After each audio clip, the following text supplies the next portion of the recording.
So ito na nga guys, kung bago lang kayo sa channel ko, please like, share, subscribe, and click notification bell to update more videos. Dumating na ang in-order ko through online. Minsan kasi mahilig kami mag happy, kaso yung mic na gamit namin ay yung may wire pa. Tapos naglulus bawat dulo pag kumakanta ka na. Nakakainis pag ganon. Kaya naisipan kong bumili nitong wireless microphone na to. Actually, ang mura ng mic na to. Nabili ko siya ng 730 sa Lazada. At ang maraming good reviews, kaya napabili din ako. Syempre, alam naman natin ang buhay ngayon. Kung saan makamura, basta maganda at matibay, dun tayo sa Shure.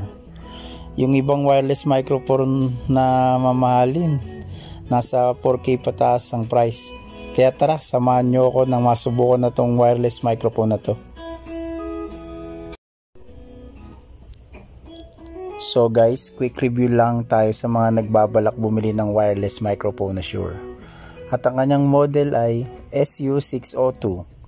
Balit dalawang mic na to. Pwedeng i-charge dahil meron na siyang saksakan dito na Type-C na cable.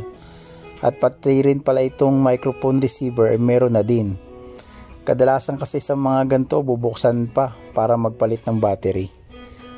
Ang microphone nga pala na to ay tumatagal ng 6 hanggang 7 oras. At ang mic receiver naman ay 3 hanggang 4 na oras.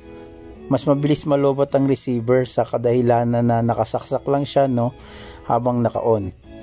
Yung mic naman tumatagal dahil pagka di ginagamit, pinapatay. Pero may nabibili naman na battery through online na rechargeable.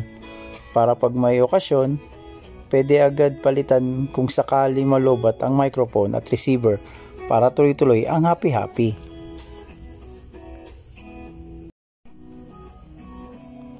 Ito na nga palang laman ng box. 2 wireless microphone, receiver, anti-skid ring para hindi gumulong yung mic pagka nilalapag. May kasama na rin siyang 3.5mm na mic adapter, 3 rechargeable battery, charging cord, manual at may free foam pa. Buksan natin para makita natin yung voice coil niya. Yan siya guys, kung nakikita nyo.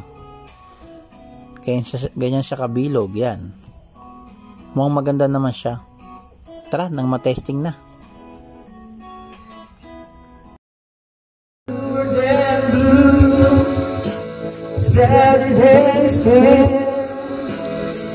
You're the only light this empty room has ever had. A life without you is gonna be bluer than blue.